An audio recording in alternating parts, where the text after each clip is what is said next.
Paz e graça para você ligado nessa emissora. Começamos mais uma edição do Veja Só Entrevista na Graça de Deus, porque queremos entender o que Deus espera de nós por meio da leitura e meditação em sua palavra.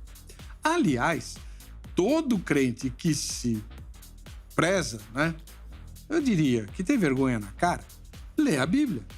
E todo cristão exorta outros cristãos a buscar as respostas que precisa na palavra de Deus.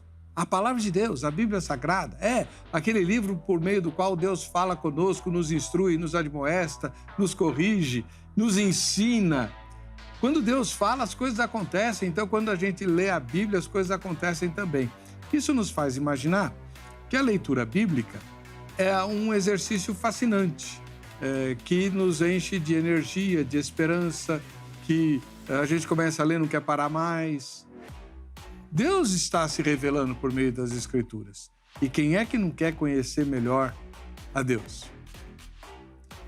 Mas quando a gente abre o livro de Levítico, que está na Bíblia, a palavra de Deus, a leitura não é assim tão entusiasmante.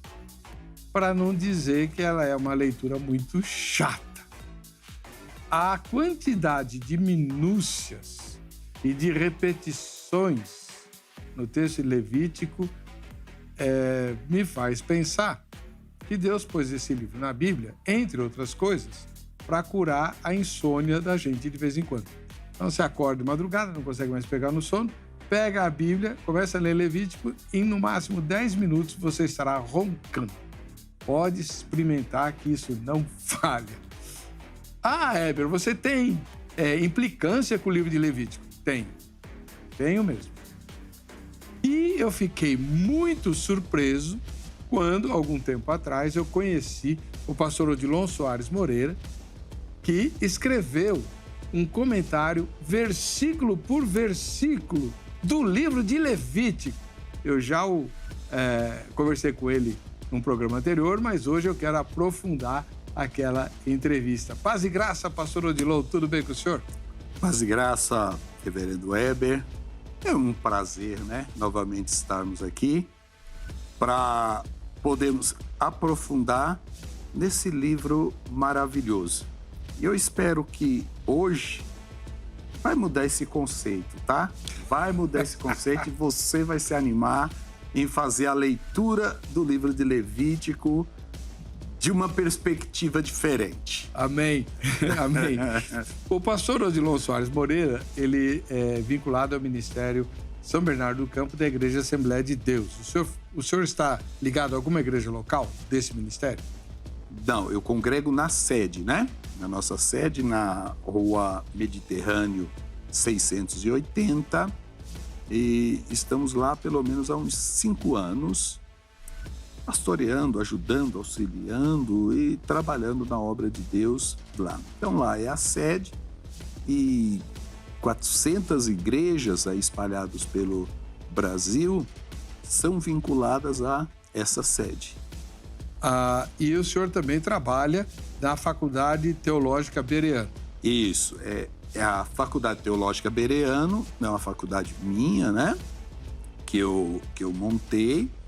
Ela é desvinculada da FATEBEN, que é a faculdade oficial da igreja que eu congrego. Já dei aula na FATEBEN, mas eu montei uma estrutura de faculdade própria, Então, tem aí os cursos de básico, médio e bacharel no sistema de ensino IAD. A ensino à distância. A ensino à distância, exatamente. Perfeito. Muito obrigado por ter vindo, Boa. pastor. Agora me responde, por gentileza, o senhor sofre de insônia? Não, por incrível que pareça, não. Porque o interesse... Deixa eu mostrar o livro, na hora que você vê... Você conhece o livro de Levítico, Dá uma olhada no tamanho do comentário, versículo por versículo. Deve ter 1000 páginas aqui. 936 páginas. Então, eu vou segurar aqui para ser enquadrado lá. Versículo por versículo, comentário de Levítico. O senhor escreveu sozinho essa obra? Sozinho. Quanto tempo o senhor levou? A média de 3 anos, dedicação exclusiva. Pesquisa, tempo, processo de formatação, processo de editoração, todo esse processo demorou 3 anos. E por que versículo por versículo? Um comentário levítico já não estava de bom tamanho? Porque é exatamente essa lógica, né? O que eu quis fazer? A ideia foi exatamente você pegar versículo por versículo para que você entenda toda a lógica do capítulo, consequentemente dos outros capítulos e, de forma mais expansiva, todo o livro. Porque um versículo ele vai estar ligado a outra. E detalhe, quando você fala versículo por versículo, às vezes é seção por seção do versículo. Porque dependendo da complexidade dele, você tem o versículo e eu tenho que dividir em seções para que eu possa ampliar ainda mais a ideia, o conceito, tudo que está ali. E é uma pesquisa profunda, porque você pode ver aí a bibliografia, a questão de citação de autoridades, né? Que ajudam a embasar tudo que está aí. Então, não é somente o fruto de um pensamento de um escritor. Não. O que eu coloco aí, ele está totalmente fundamentado. Então, ele é um livro acadêmico, ele tem o viés de academia, porém é acessível a todo mundo, porque eu coloco ela numa linguagem que todo mundo pode ler sem ter aquela dificuldade da linguagem acadêmica. Pastor, vamos começar com uma questão que é hoje um tanto quanto polêmica por causa da desinformação. Quem eram os levitas? Os levitas, eles eram os auxiliares dos sacerdotes. Então, você tinha na hierarquia o sumo sacerdote, que era da família de Arão. Então, somente da família de Arão poderiam ser sumos sacerdotes e sacerdotes. Os levitas, eles eram da tribo de Levi. Então, esses levitas, eles tinham a função de auxiliar no trabalho do templo, que, haja visto, era muito trabalho. Só que as pessoas, às vezes, eles entendem que era um serviço, primeiro, desgastante, era um serviço, de certa forma, maçante, mas não era. E por que não era? Porque havia uma escala de levitas para trabalhar no santuário e futuramente no templo, e havia também uma escala para sacerdote e sumo sacerdote. Então, quando você pega aquela passagem que Zacarias ele entra no templo e ali é revelado para ele pelo anjo que nasceria João Batista, Zacarias foi a primeira vez na vida dele que ele fez aquele ofício de entrar no templo. Então, às vezes passa pela mente da gente que era aquele trabalho maçante, todos os dias eles estavam lá para auxiliar no corte dos animais, no auxílio geral. E, na verdade, não era. Na escala que se fazia, possivelmente ele, durante a vida dele, ele serviria no templo uma vez, pela quantidade que se tinha de levitas, da tribo de Levi, de sacerdotes e também de sumo sacerdote. Por que hoje, quando se usa o termo levita, só se pensa em cantor? E é um conceito totalmente errado. Porque o levita, ele tinha, sim, a função de cantor.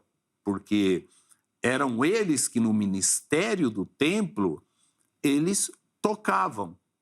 Só que, por outro lado, quando você pega primeiramente a saída de Israel do Egito, a responsabilidade de desarmar o tabernáculo, a responsabilidade de organizar o tabernáculo, a responsabilidade de carregar toda a mobília e toda a estrutura do tabernáculo estava sobre os coatitas. Então, esse levita, ele tinha uma responsabilidade gigante. E quando eles iam auxiliar no templo, era muito trabalho. Então, eles tinham que seguir todo o ritual, eles tinham que viver uma vida santa, eles tinham que viver conforme os preceitos da lei, porque ele era o representante, e todo o trabalho do templo, que era um trabalho árduo. O levita, ele tinha que auxiliar o sacerdote, porque todo sacerdote, ele oferecia um cordeiro de manhã e um cordeiro à tarde. Consequentemente, no sábado, eram 2 cordeiros de manhã e 2 cordeiros à tarde. Quem ajudava em toda essa estrutura, quem era? Os levitas. Agora você imagina nos dias das festividades lá em Israel, que tinham 7 festas fixas, né? Páscoa, você tinha Pão Asmo, você tinha Pentecoste, você tinha a festa dos tabernáculos, você tinha todas essas festas que afluíam, pelo menos nas 3 festas fixas, afluíam para Jerusalém uma grande multidão. Jerusalém, ela ficava cheia de pessoas. Todos eles iam oferecer sacrifício. Então, imagina o serviço que esse sacerdote eles tinham. Hoje, na igreja, é muito interessante que nós chamamos levitas aqueles que assumem a função na igreja de simplesmente tocar instrumentos. Então, pastor, essa é uma pergunta que é uma dúvida que muita gente tem. O sacrifício, muitos crentes imaginam que o sacrifício era um só no dia do perdão, no Yom Kippur. O senhor falou que eram 2 cordeiros por dia. Todos os dias. Um de manhã e um à tarde. No sábado, eram 2 cordeiros pela manhã e 2 cordeiros pela tarde. Isso todos os dias. Só que essa oferta dos cordeiros, quem fazia era o sacerdote. Junto com esses cordeiros, ao longo do dia, vinha toda uma quantidade de pessoas para oferecer os seus sacrifícios individuais. Agora, Heber, uma coisa muito interessante que pouquíssimas pessoas sabem é que na mente das pessoas funcionava assim. A pessoa, ele ia, levava o animal a ser sacrificado, ou que fosse como uma oferta para Deus, ou que fosse como um sacrifício pelo pecado. No imaginário popular do meio evangélico, funciona mais ou menos assim. Pegava-se ovelha, né?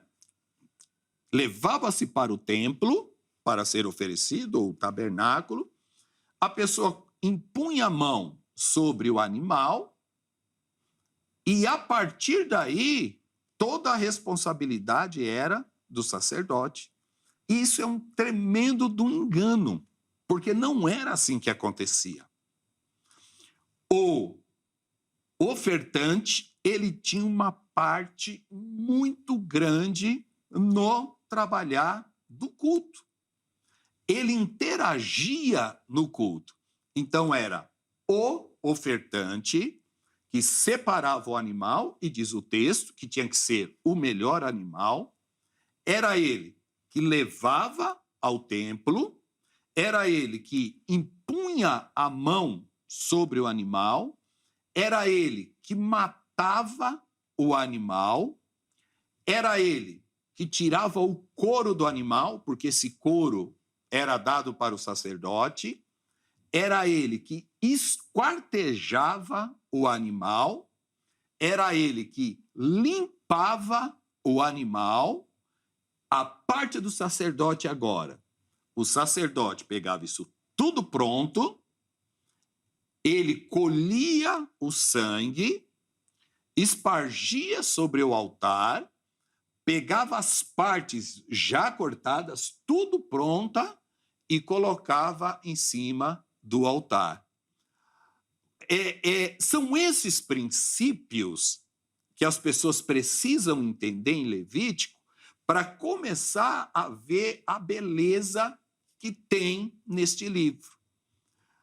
Hoje nós falamos de adoração. Adoração é algo presente na atualidade. Se o tema é para que serve o livro de Levítico para a atualidade, a gente já mostra aqui. O que Deus estava querendo ensinar ali com essas prescrições, está lá no capítulo 1 de Levítico, que fala do holocausto, era a seguinte: você tem que ter uma participação também no culto. Então, quando ele matava o animal, ele sentia ali, ouvia ali o sofrimento do animal. Na cabeça dele estava o quê? Esse animal está sofrendo por conta do meu pecado. Eu vou ter o perdão, mas vai custar um preço. E que preço é esse? A morte do animal. O pecador é que matava o animal? O pecador que matava o animal.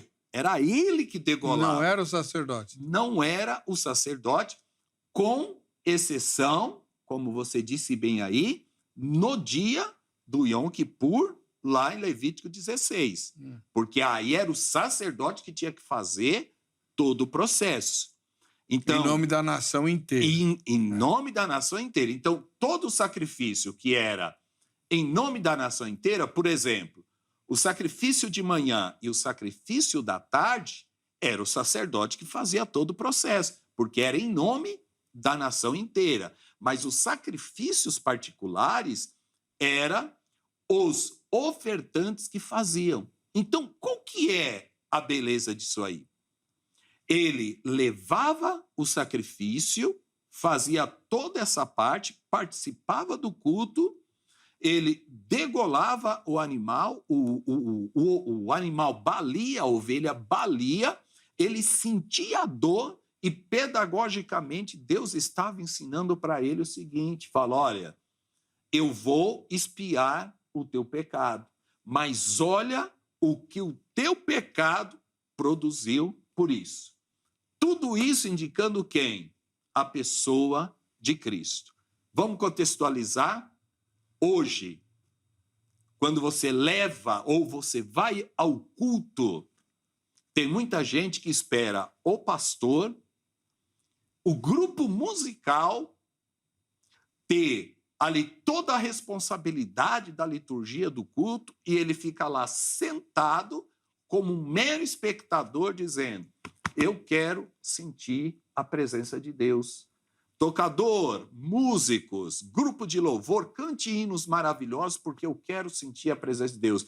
Pregador, traga aí uma mensagem que me faça sentir a presença de Deus. Deus lá em Levítico já estava mostrando isso. Você faz parte da adoração. E quando você for me adorar, você tem que entregar aquilo que é o mais perfeito, porque eu só recebo uma adoração que é perfeita. Uau!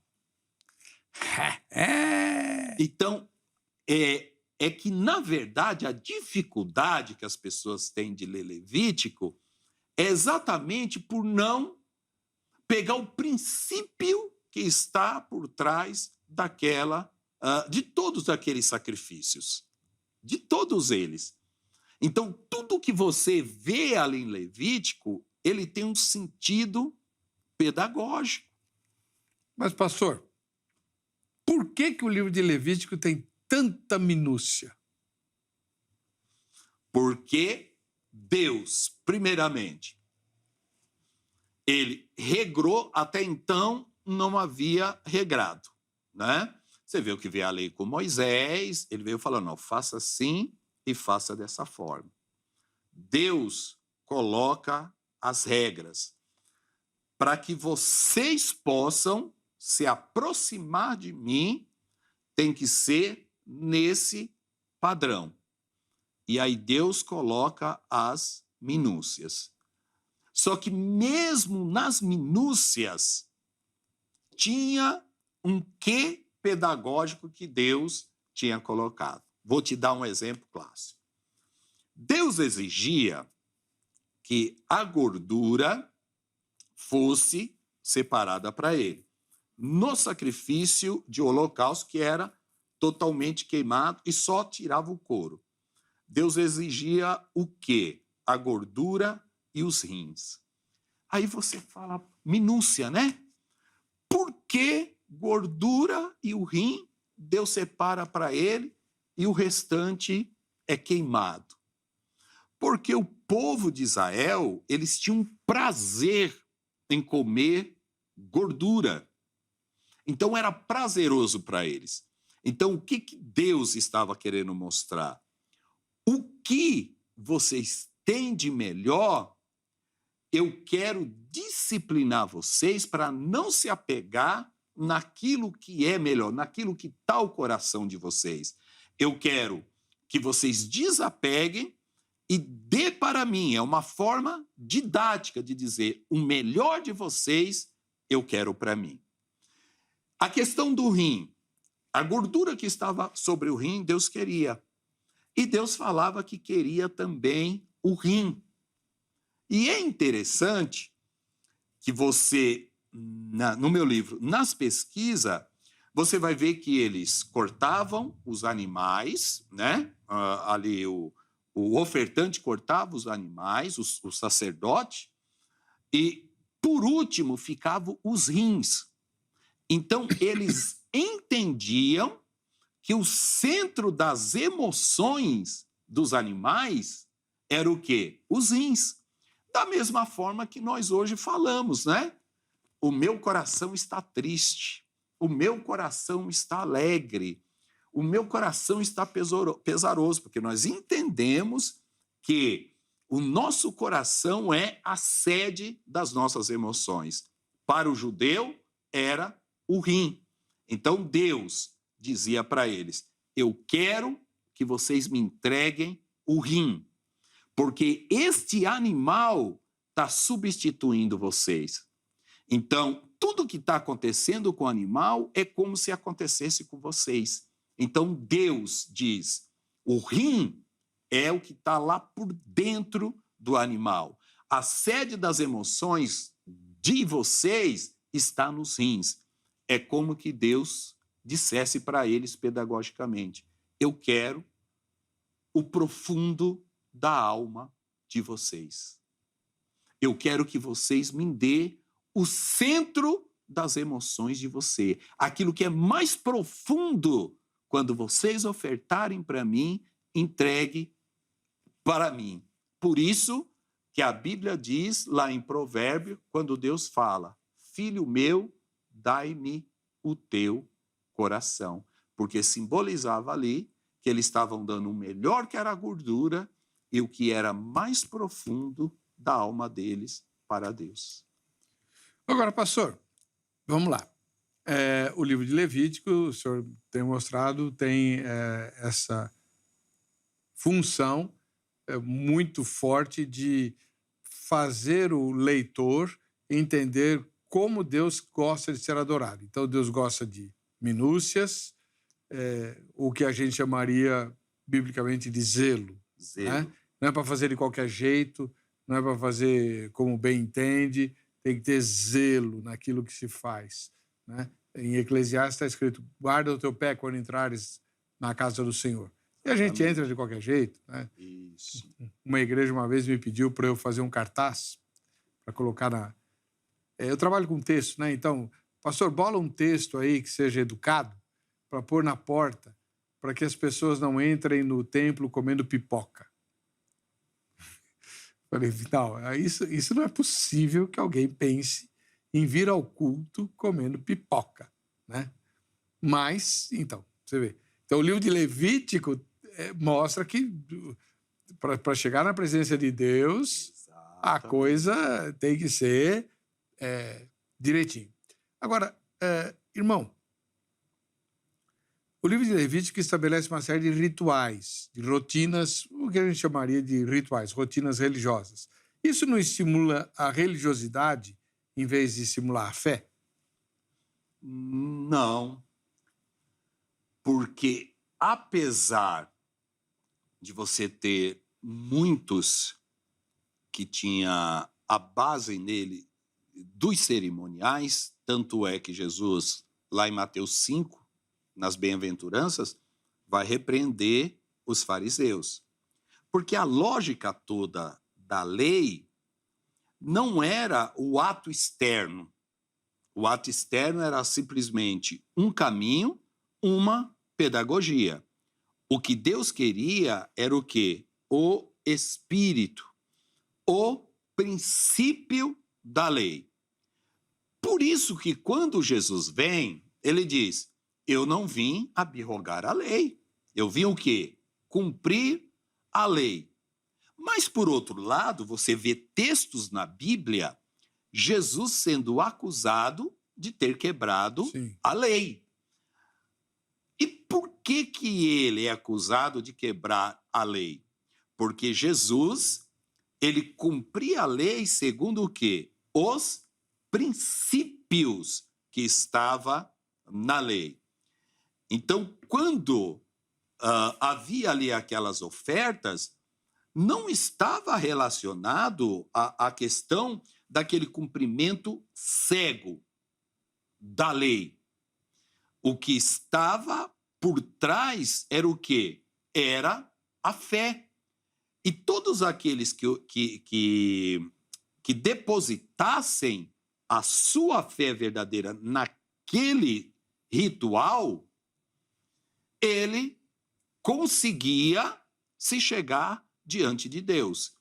Uma pergunta muito interessante que se faz é, se Jesus está no Novo Testamento, e se a lei, vamos pegar antes de Moisés, Abraão, mesmo antes de Abraão, Jó, mesmo antes de Jó, temos lá Abel, Caim, até nós chegarmos em Eva.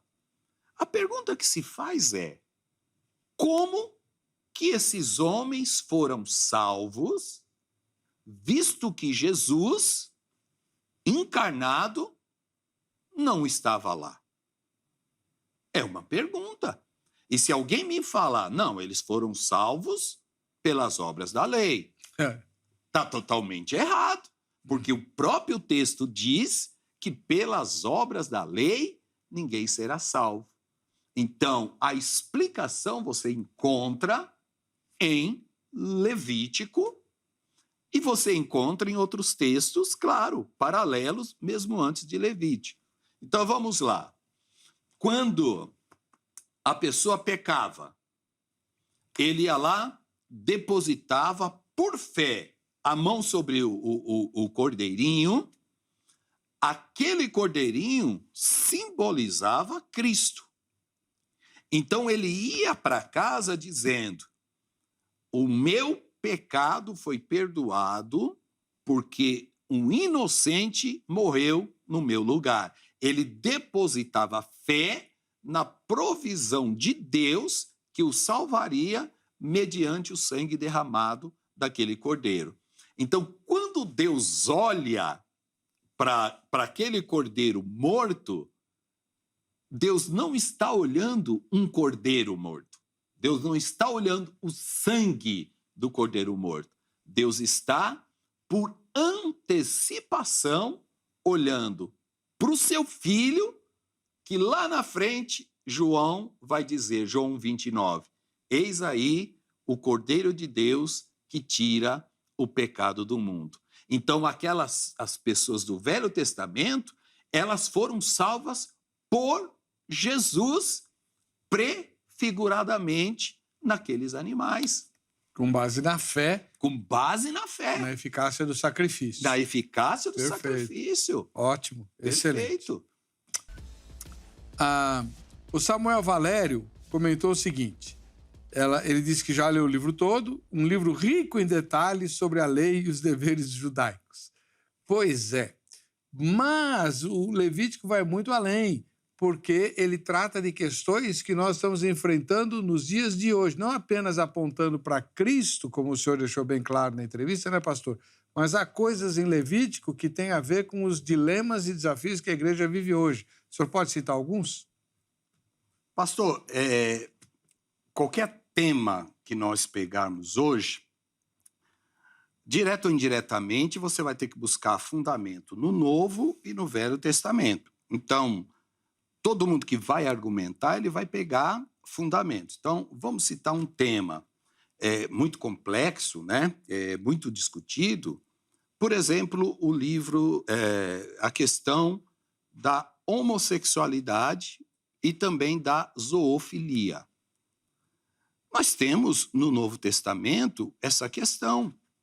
Só que nós temos no Velho Testamento, Levítico 18, a proibição de prática do homem dormir com a mulher e da mulher dormir com o homem. E aí as pessoas vão dizer o seguinte, mas aquilo tem algo a ver com a prostituição cultural. Sim, também tem algo a ver... Peraí, pastor. O Levítico proíbe o homem dormir com a mulher? Não, homem com homem. Homem com homem, mulher com mulher. Mulher com mulher. Tá. Corrijo, né? Então, homem com homem. E, na verdade, lá não fala mulher com mulher, né? Só homem com homem e homem com animais. Então, você tem ali a questão do homossexualismo e também da zoofilia. Se você quer um tema mais atual do que esse, é só bater o olho lá em Levítico, capítulo 18.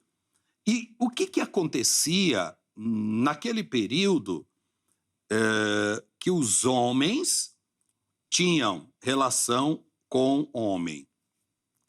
Os templos tinham os chamados e as chamadas prostitutas cultuais. Então, tinha os prostitutos e as prostitutas. Então, quando, principalmente os cananeus, eles iam lá ter ali a adoração deles, eles participavam desses ritos que para eles eram como se eles estivessem tendo ali relacionamentos sexuais com uma divindade. Inclusive, essas mulheres, as prostitutas cultuais e os prostitutos cultuais eram tidos como santas e santos, porque eles tinham uma relação com a divindade. Então, essa noção de prostituição cultural e, consequentemente, do homossexualismo, você precisa buscar uma das bases lá no livro de Levítico, onde no Novo Testamento Paulo ele está falando, ou qualquer outro, diretamente da zoofilia. Não tem? Lá fala de forma genérica, mas é no livro de Levítico que você vai encontrar a proibição à zoofilia. Então, o que todo mundo precisa entender é a lei, ela ficou para aquele tempo. Cristo cumpriu.